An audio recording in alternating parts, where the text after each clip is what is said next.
Ayan, kaibigan. Nahalo na lang po natin itong pan natin. Ayan. Sarap nito. Dagdagan pa natin ang gulay po. Marami akong gulay nilagay kasi pampadami na niya. Ayan.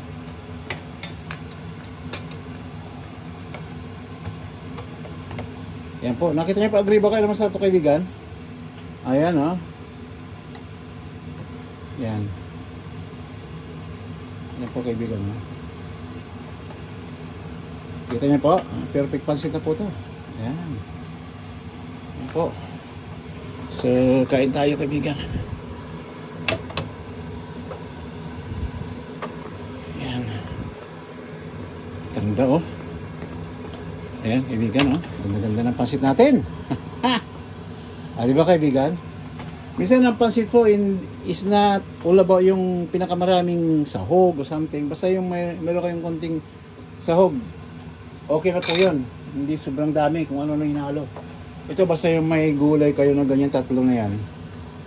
Tsaka konting manok, okay na po yun. Nasa timpla kasi po yun, yung kinakasarap ng pansit, hindi yung paramihan ng kung ano nilalagay. Nagit na po, pasensya na po, pero yun talaga totoo. Nasa timpla lang naman yan eh. Minsan nga naggagawa ako ng, ay sorry po. Yan po, ganda oh. Gagawa ako ng pure ano. Basta lang may susos na tama, masarap pa rin. Walang pinagkabilasa niya, masarap pa rin siya. Totoo lang. Yan po, ayan ang kaibigan oh. Hop, hop, pasensya na po, tumatalon. Ayan, kaibigan oh. Ayan ang kaibigan oh. Kita niyo po. Ayan. Kaya, ayan po. Ayan, kaibigan, oh. Ganda-ganda na. Ganda-ganda, kaibigan, ang ating pansit. So, mamaya po, papakita sa inyo kung okay na.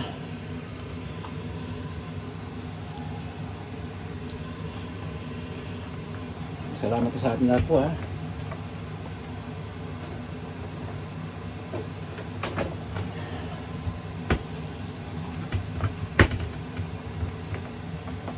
Sasalin po natin mamaya po.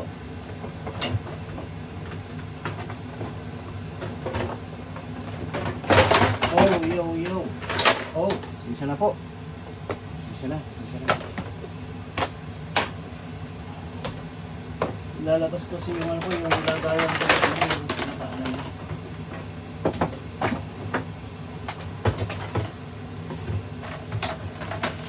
Lalabas ko yung sisa na po. Ilagayan ko kasi ilalim magkakakalantog. Pasensya na po. Walang. Alihin pa natin yung kaibigan. Final na halo to. Yan. Kita niyo po. Agree kayo, kaibigan. Sarap nito. Oh.